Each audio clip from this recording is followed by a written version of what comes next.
हाँ तो बच्चों, हमने अभी पिछले वीडियो में 10 तक के क्वेश्चन देख लिए थे।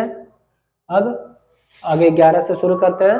देखिए क्या है चित्र में, त्रिभुज एबीसी के आधार बीसी के समांतर रेखाखंड पीक्यू खींचा गया है।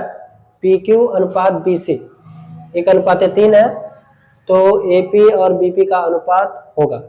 जैसे जितना अनुपात आपका, देखिए इसमें पीक्यू और बीसी का अनुपात 1:3 दिया, तो आपका एपी और बीपी का अनुपात आपका हो जाएगा 1/2।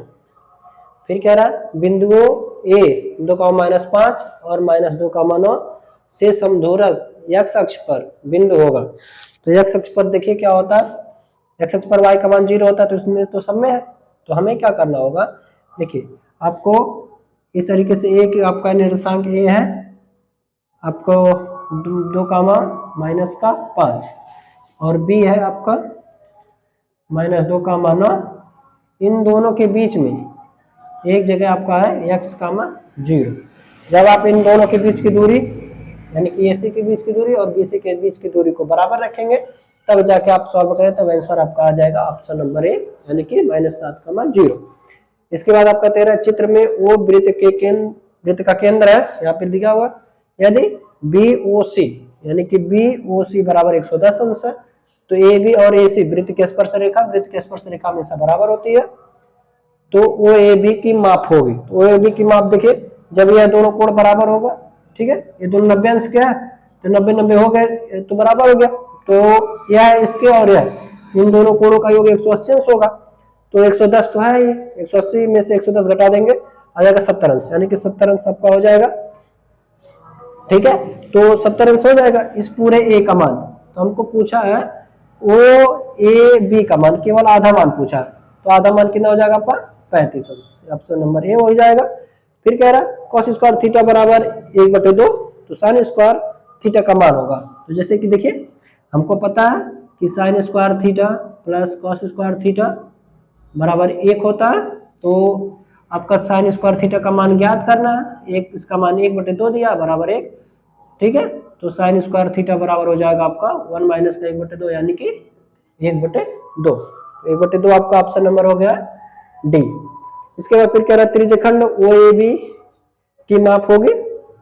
ठीक है, तो त्रिज्यखंड आपको OAB की माप ज्ञात करनी है। 1 मिनट आप, ठीक है, तो इसमें आपका हो जाएगा option number A.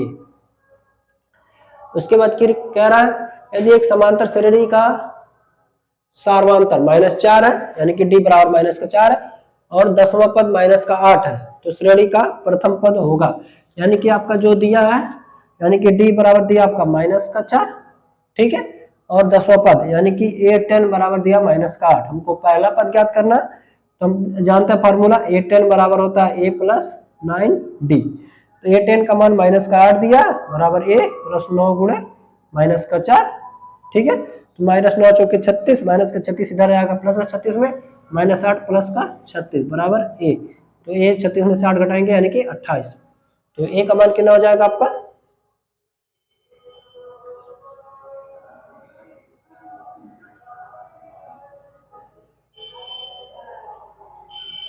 28, option number आपका हो जाएगा सी। ठीक है, तो संख्या 156 का अभाज्य गुणनखंड होगा। तो अभाज्य गुणनखंड अभी आप लोगों को बताए ही है कि क्या होता है। जिसे 156 इस तरीके से लिख लीजिए, काटते चले जाइए, जिसे 2 से काटेंगे 2 7 14, 2 8 16, फिर 2 से काटेंगे 2 3 6, फिर 2 9 18, फिर 3 से 13, 3 से 1, तो 2 का स्क्वायर यानी कि और गुणे 3 गुणे 13, ठीक है, तो गुणे 13 यानी कि 2 का स्क्वायर, ऑप्शन नंबर आपका बी हो जाएगा। फिर क्या रहा, दो वृत्त एक दूसरे को अंतः स्पर्श करते हैं। वृत्तों के केंद्रों के बीच की दूरी 3 सेंटीमीटर है, ठीक है, तो वृत्तों के जैसे 2 वृत्त है, ये अंतः विभाजन करते हैं, ठीक है। इनके केंद्रों के बीच की दूरी, मान लीजिए इसका केंद्र यहाँ पे, इसका केंद्र यहाँ पे, दोनों के बीच की दूरी कितनी है 3 सेंटीमीटर। फिर कह रहा है एक वृत्त की त्रिज्या आपकी है कितनी 2 सेंटीमीटर, तो हमें दूसरे वृत्त की त्रिज्या ज्ञात करनी है, तो इसको हमको ज्ञात करना है। तो दूसरे वृत्त की त्रिज्या आप इसको सॉल्व करेंगे, ठीक है, तो आपका हो जाएगा ऑप्शन नंबर बी, यानी कि 5 से में से सही हो जाएगा।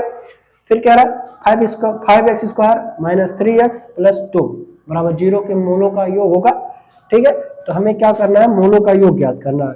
ठीक है। तो 5x² माइनस का 3x प्लस 2 बराबर 0।